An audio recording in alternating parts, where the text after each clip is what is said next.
Hey, good morning, everybody. It's Mike, and thanks for jumping on here with me this morning. You know, all this week we've been pursuing the question, are you running your business like a business? So far this week we've covered the importance of a written weekly schedule, how critical consistency is in your success, and the power of effective delegation, which we covered yesterday. Today I want to talk to you about what's called systematizing your business. You know, it's very common that when I'm speaking to a group of people, the first question I always get asked is kind of a challenge. Sometimes they're a little confused. Mike, I don't see how it's like physically possible to sell 800 to 1,000 properties a year. Well, I sold 1,504 one year. And they go, I don't see how it's physically possible. And my answer to it is always the same. I know you don't. The way you do it, it's not possible. Don't do it that way. By systematizing your business, we mean that you build a process for reoccurring issues that allows you to handle more business in less time. And the way I did it in my business was just an evolution over a long period of time that allowed me to do more each year and work a little bit less. I was always looking for ways to be more efficient. I'm a little freaked out about this because I don't want to work all the time, but I do want to do as much as I possibly can.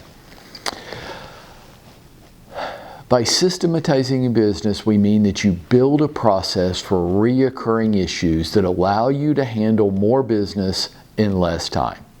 So some examples of where are you,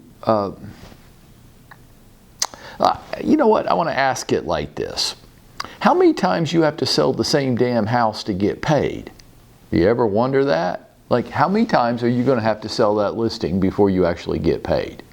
How many homes are you going to have to show that buyer? How many contracts are you going to have to terminate with that buyer before you actually ever get paid? I want to develop systems in my business to minimize that. To eliminate it, you're never going to eliminate things like that, but I want to minimize it because I don't want to have to sell the same house 2, 3, 4 times to get paid once, right? Okay, so how do I do that? Here's a whole list of ways that I've learned to systematize my business as an agent. Employing the concept of reverse contingencies in all of my contracts, both for buyers and sellers.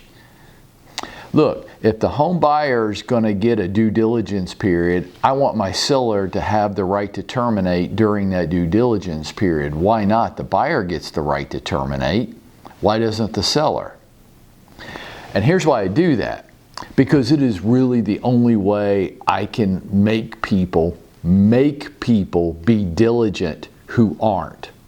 All these little games that people want to play, like they don't want to make their earnest money deposit until they complete the home inspection.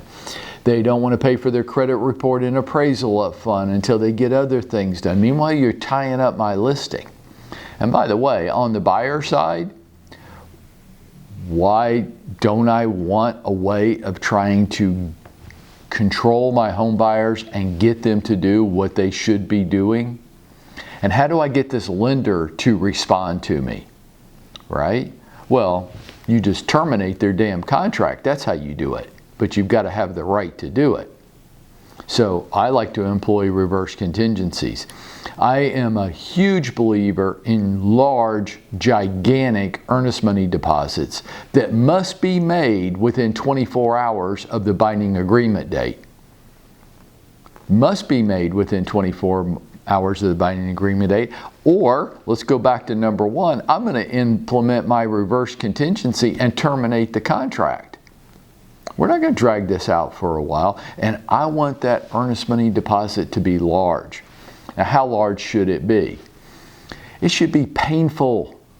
It should be painful. People should be scared to lose it. If you're putting 20% down on the purchase of the home, why don't we just make the earnest money be 20%?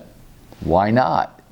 If you're not going to just back out of the contract, why not? If you really have the money, why not? Now, occasionally, people have very legitimate reasons in which I can compromise and negotiate. But I want to start there. Closing extension packages. Oh, your lender's not ready to close on time. I will be glad to sell you an extension. It is a $500 upfront fee and $100 per calendar day for every day you need to extend. Well, that's ridiculous. Read the contract that you signed. It's in my special stipulations.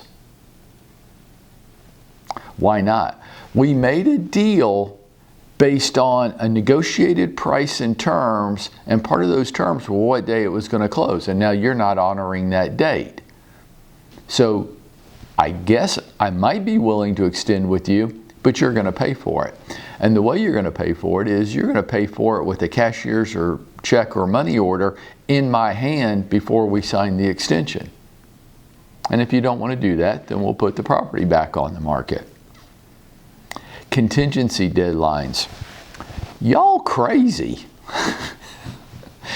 And by that I mean, well, and GAR is crazy too. I think the default language in our GAR contracts has contingency periods expiring at 11:59 p.m. And that's crazy. I don't want to be working at 11:59 p.m. So in all of my contracts, I learned to put my own contingency expiration timelines. All dates, all contingencies that have a date, the expiration time on those will be 4 p.m. that business day.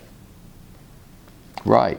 Some of y'all are working at 9, 10, 11 o'clock at night because you have something expiring that night. Why do you have it expiring at midnight?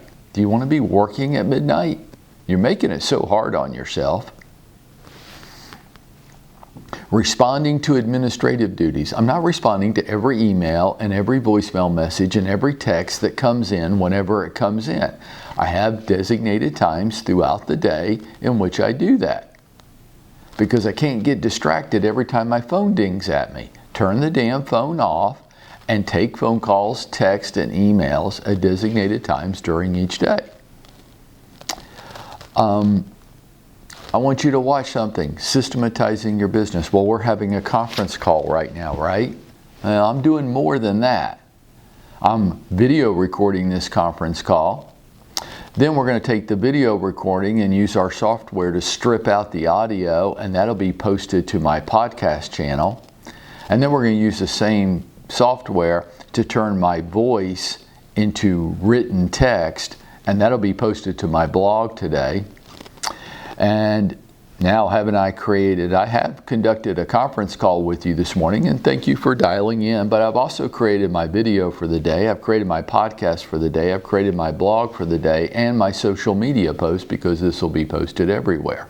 And why do I do that? Because not everybody can dial in the morning. Some people like to digest their information in different formats. But look how many different things I got done during the same 10 minutes. My vendors, my mortgage people, my title people, my closing attorney, my home inspectors, my home warranty people, my photographer, all these people that support us in our business, my vendors, we will have a meeting and we will decide how we're going to go about doing this. I will support them with every opportunity I can. In return, you do this. For example, the lenders that I work with, if you issue a pre-qual letter, you're closing that. And the first time you don't, we're done. I have policies and procedures written for me and everyone else in my business. For example, how many days off am I going to take this year? What days are those going to be? Now, does stuff come up during the year? Of course it does. But I don't just get more time off now because I got sick. If I said I got X amount of days off this year and I pre-planned them at the beginning of the year, when something comes up during the year, and let's say I got sick today, then one of those days off has to come from somewhere else. I don't just have endless days off. Days I work, days I don't, the times I'm available, the times I'm not available.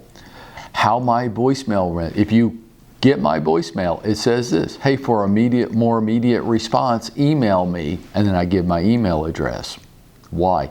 It's more efficient for me to respond to whatever your question is via email than trading phone messages all the time. I have a budget. I know how much money I want to spend each month. I know how much money I need to bring in each month. Watch what I do and follow it. Why? Does it sound like I'm running a business to you? Does it sound like I am? I'm not running a hobby here. This isn't something I'm just playing at. I'm running a business. Are you? And if you want to, listen to this call a few times and see how many of these policies and procedures you can adopt for yourself. And if you do, it'll become a game. And the game will be, can I do more in less time each year? If you sold X number of homes this year, here's my challenge to you. How could you do more? How could you increase your sales 25% in 2024 over 2023 and work a half day less each week? How could you do that? And I think that when you start exploring questions like that, you'll find that, oh, well, if I just systematize my business a little bit and I cut out all this working for free and wasted time that I have in every week, there's my half day, and I would sell more homes. And that was my game. Can I do more? Whatever that more is for each of us. Can I increase my sales 25% this year and work a half day less?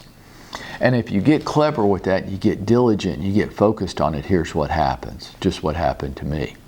You progress to where, yeah, I did sell 1,504 homes in 2011, working 4 days a week. And you can too, if you run your business like a business. And you know what else you'd be doing? You'd be going out and making it happen for yourself.